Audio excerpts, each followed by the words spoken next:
ഏസാവിനെ കണ്ടുമുട്ടുന്നു. ഉൽപ്പത്തി പുസ്തകം അധ്യായം 33 1 മുതലുള്ള വാക്യങ്ങൾ. ഏസാവിനെ കണ്ടുമുട്ടുന്നു.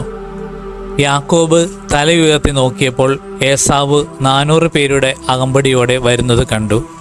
ഉടനെ യാക്കോബ് മക്കളെ വേർതിരിച്ച് ലേയുടെയും റാഹേലിൻ്റെയും 2 പരിചാരന്മാരുടെ അടുക്കലായി നിർത്തി. അവൻ പരിചാരികമാരെയും അവരുടെ മക്കളെയും മുൻപിലും ലേയയെയും മക്കളെയും അതിനു പിറകിലും റാഹേലിനെയും യോസഫിനെയും ഏറ്റവും പുറകിലും നിർത്തി. അവൻ അവരുടെ മുൻപേ നടന്നു. സഹോദരൻ്റെ അടുത്തെത്തുവോളം 7 തവണ നിലംപൊട്ടെ താണു വണങ്ങി. ഏസാവാകട്ടെ ഓടിച്ചെന്ന് അവനെ കെട്ടിപ്പിടിച്ച് ചുംബിച്ചു. ഇരുവരും കരഞ്ഞു. ഏസാവ് തല ഉയർത്തി നോക്കിയപ്പോൾ സ്ത്രീകളെയും കുട്ടികളെയും കണ്ടു.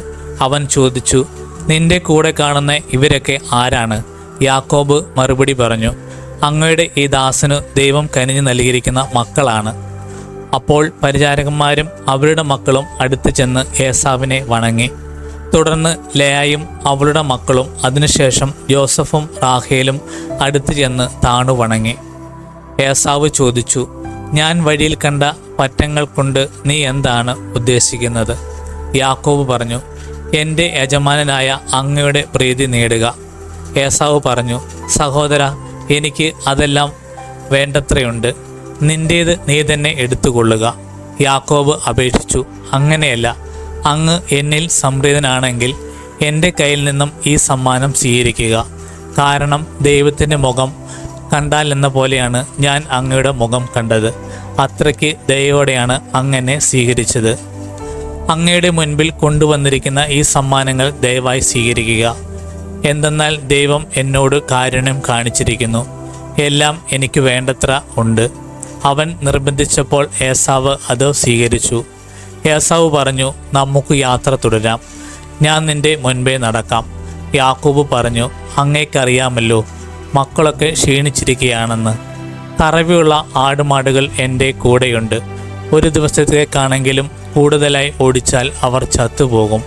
അതുകൊണ്ട് അങ്ങ് മുൻപേ പോയാലും കുഞ്ഞുങ്ങളുടെയും കന്നുകാലികളുടെയും നടപ്പിനൊത്ത് ഞാൻ പതുക്കെ വന്ന് സേറിൽ അങ്ങയുടെ അടുത്തെത്തിക്കൊള്ളാം. എൻ്റെ ആൾക്കാരിൽ കുറേ പേരെ ഞാൻ നിൻ്റെ കൂടെ നിർത്തട്ടെ? ഏസാവ് ചോദിച്ചു. യാക്കോബ് മറുപടി പറഞ്ഞു, എന്തിന്? എനിക്ക് അങ്ങയുടെ പ്രീതി മാത്രം മതി. അതുകൊണ്ട് ഏസാവ് അന്നു തന്നെ സേറിയിലേക്ക് തിരികെ പോയി.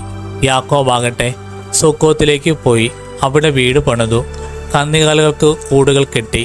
അതുകൊണ്ടാണ് ആ സ്ഥലത്തിന് സുക്കോത്ത് എന്ന് പേരുണ്ടായത്.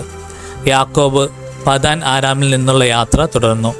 കാനാൻ ദേശത്തുള്ള ശെഖേം പട്ടണത്തിൽ സുരക്ഷിതനായി എത്തിച്ചേർന്നു. അവിടെ നഗരത്തിനടുത്ത് കൂടാരമടിച്ചു. യാക്കോബ് ശെഖേമിൻ്റെ പിതാവായ ഹാമോറിൻ്റെ മക്കളിൽ നിന്നും താൻ കൂടാരമടിച്ച പറമ്പിൻ്റെ ഒരു ഭാഗം 100 നാണയത്തിന് വാങ്ങി. അവൻ അവിടെ ഒരു ബലിപീഠം പണിതു. അതിന് ഏൽ എലേഹോയ് ഇസ്രയേൽ എന്നു പേരിട്ടു.